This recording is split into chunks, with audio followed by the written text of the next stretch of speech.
प्रश्नावली 3.4 का प्रश्न क्रमांक पहले का दूसरा सवाल मैं आपको इस वीडियो में हल करके समझाने वाला हूँ। प्रश्न है, निम्नलिखित समीकरणों के युग्म को विलोपन विधि तथा प्रतिस्थापन विधि से हल कीजिए। इन समीकरणों को प्रतिस्थापन विधि से भी हल करना है और विलोपन विधि से भी हल करना है। इस वीडियो में मैं आपको प्रतिस्थापन विधि और विलोपन विधि दोनों बताने वाला हूँ। ठीक, तो सबसे पहले इस सवाल को हम करेंगे प्रतिस्थापन विधि से। कौन सी विधि से? प्रतिस्थापन विधि से। देखो, प्रतिस्थापन विधि हल करेंगे तो ये जो दे रखा है इसे समीकरण 1 बना लो और ये होगा समीकरण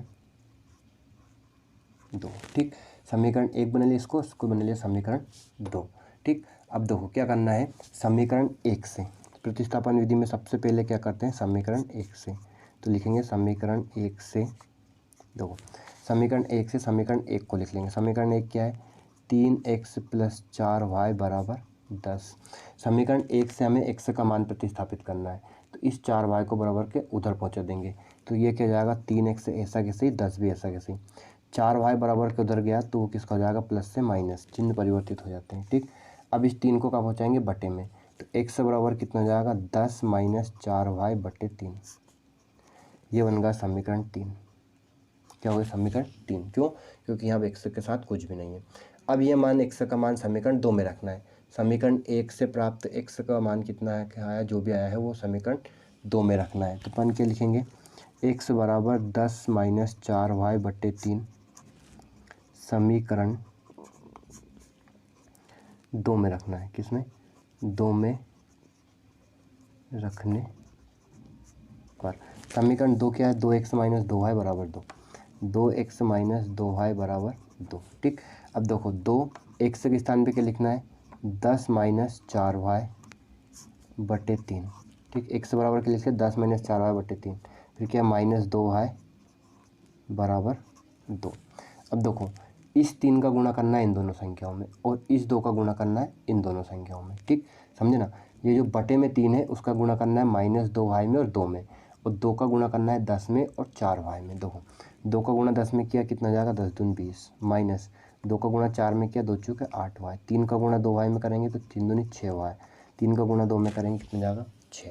ठीक, 2 का गुणा अंदर कर दिया तो कोष्ठक हल हो गया, 3 का गुणा उधर हल कर दिया, 3 भी गायब हो गया यहाँ से।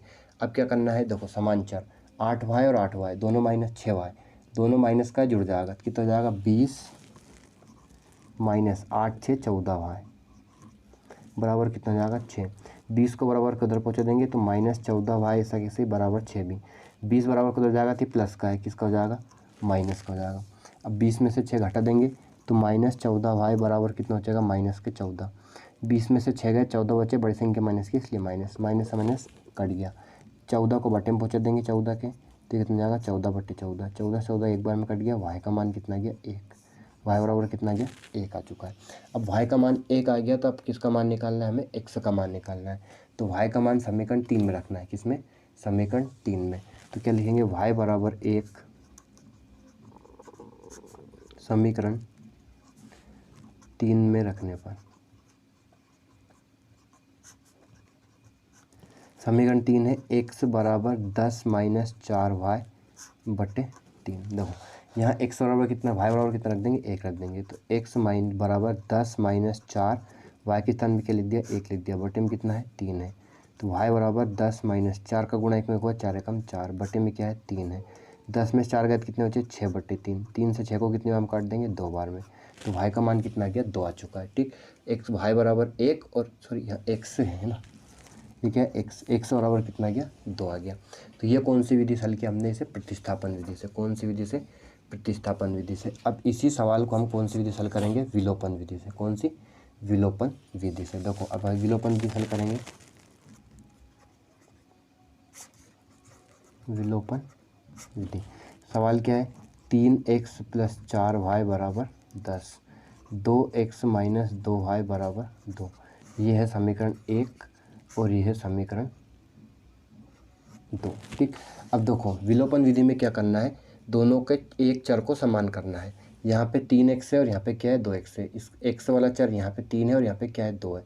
तो समीकरण 1 में समीकरण 2 के x के चर का गुणा करना है और समीकरण 2 में समीकरण 1 के x के चर का गुणा करना है। ठीक, मतलब समीकरण 1 में करेंगे 2 का गुणा और समीकरण 2 में करेंगे 3 का गुणा। इसका 3 का गुणा। ठीक, क्या लिखेंगे? समीकरण 1 में 2 का तथा समीकरण 2 में 3 का गुणा। गुणा करने के बाद क्या करना है? घटाना है। पर गुणा करके समीकरण 1 माइनस 2 से उन दोनों समीकरणों को फिर क्या करना है? घटाना है गुणा करने के बाद। देखो, समीकरण 1 में करेंगे 2 का, तो 2 का 3 में गुणा होगा तो 6x प्लस 4 में होगा तो 2 चौका 8y, 10 में होगा तो 20। इसमें 3 का करेंगे तो ये सब 6 हो जाएगा, हो जाएगा 6। सब में गुणा करना है, 3 में भी, 4 में भी और 10 में भी, इधर 2 में भी, 2 में भी और इस 2 में भी, सब में। अब घटाने हैं तो घटाने में क्या होता है? चिन्ह बदलते हैं, चिन्ह परिवर्तित होते हैं। 6 माइनस प्लस है तो यहाँ किसका हो जाएगा? माइनस। ये 6 माइनस है तो ये क्या हो जाएगा? प्लस हो जाएगा। ये 6 प्लस है तो क्या हो जाएगा? माइनस हो जाएगा। 6 से कट गया। ये 8 प्लस का है और 6 भी प्लस का है तो दोनों जुड़ जाएंगे तो कितना आएगा? 8 6 14 भाई। 20 6 माइनस का है तो घट गया, कितना बचा? 20 में 6 गए 14। इस 14 को बटे में पहुँचा देंगे तो भाई बराबर कितना जाएगा? 14/14। 14 कट गया कितनी बार में? एक बार में। तो भाई का मान कितना आ गया? 1। भाई बराबर क्या आ गया? 1। अब ये भाई का मान का रखना है हमें समीकरण 2 में या 1 में, कहीं पे भी रख देंगे तो किसका मान आ जाएगा? x का मान निकल आएगा। तो y बराबर समीकरण 1 में रख दो। किसमें? y बराबर 1। क्या लिखेंगे? y बराबर 1 समीकरण 1 में रखने पर। देखो, समीकरण 1 है 3x प्लस 4y के स्थान पे 1 रख दिया बराबर 10। अब 4 का 1 में गुणा करेंगे तो ये कितना जाएगा? 3x प्लस 4 एकम 4 बराबर 10। इस 4 को बराबर किधर पहुँचाएंगे तो किसका जाएगा? माइनस का हो जाएगा। तो 10 माइनस 4, 10 में 4 घटा दो तो कितने बचे? 6। अब इस 3 को बटे में पहुँचा देंगे तो x बराबर कितना जाएगा? 6/3। तो x का मान कितना गया? 2। तो x बराबर 2 और y बराबर 1। यहाँ पे भी y बराबर 1 और x बराबर कितना गया? 2। कोई सी विधि हल करो, मान समान आते हैं। तो उम्मीद है आपको प्रश्न क्रमांक 2 भी अच्छे समझ में आ गया होगा। धन्यवाद। Thanks for watching.